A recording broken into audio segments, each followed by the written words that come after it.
identification possible de la part des polices à vélo. Aucun matricule. Impossible à identifier.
Qu'est-ce que c'est l'austérité?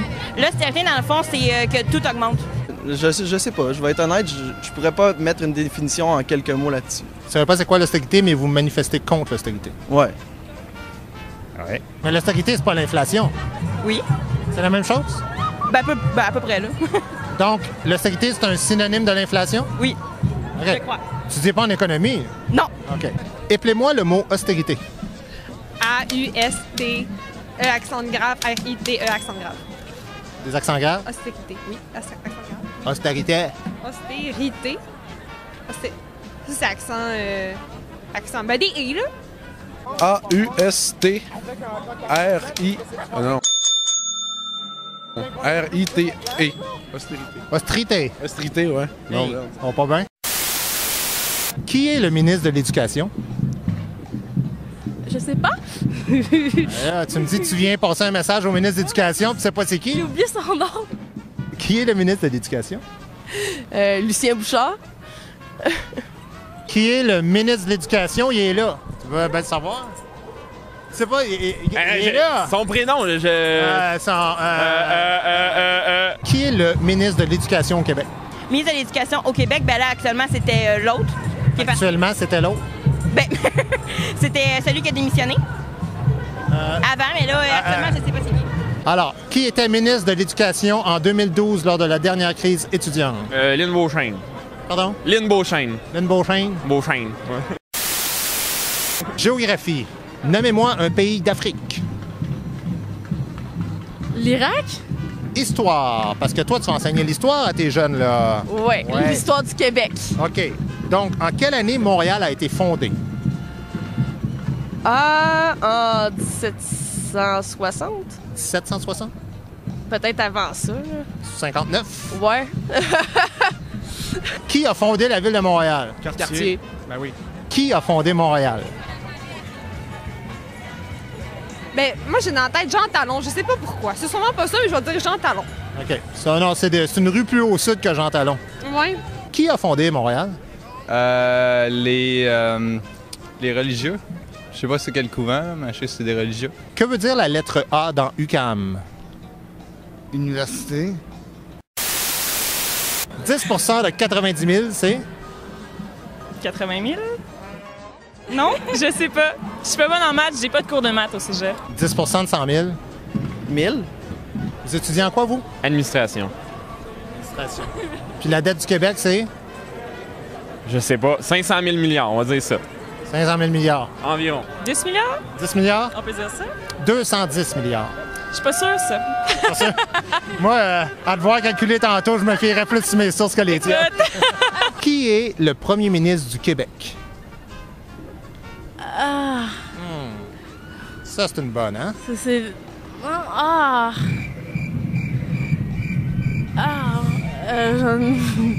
Qui est le premier ministre du Québec? Ah, je sais pas. C'était Jean Charest, après ça, ça a été Pauline Marois. Mais là, c'est...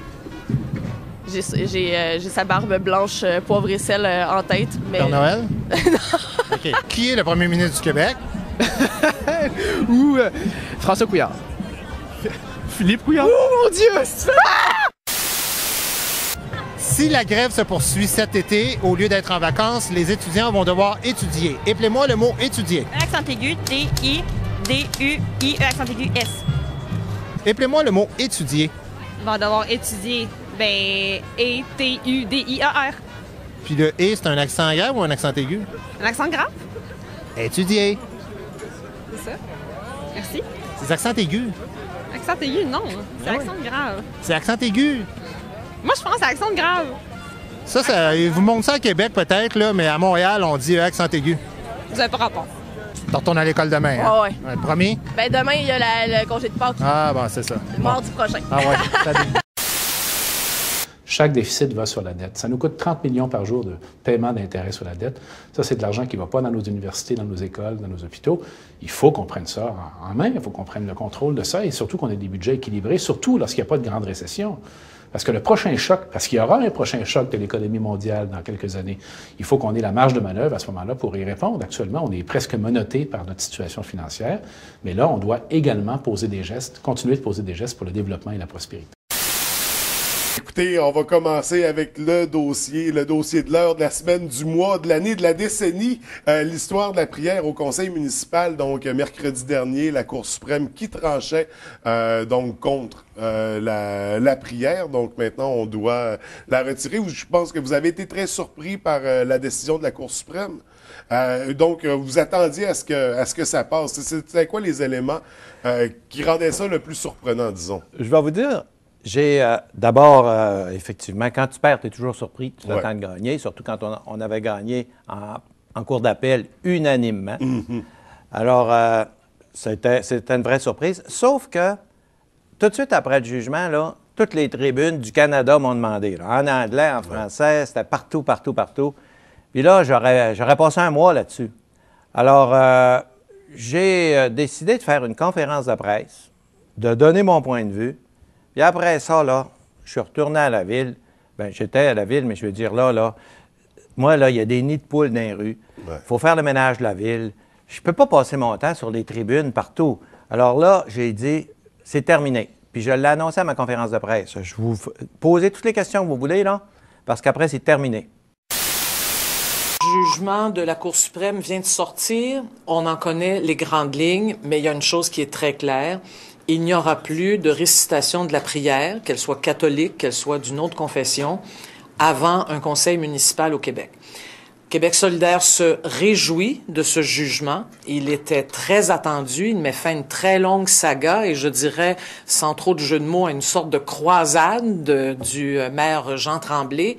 J'espère que c'est la fin.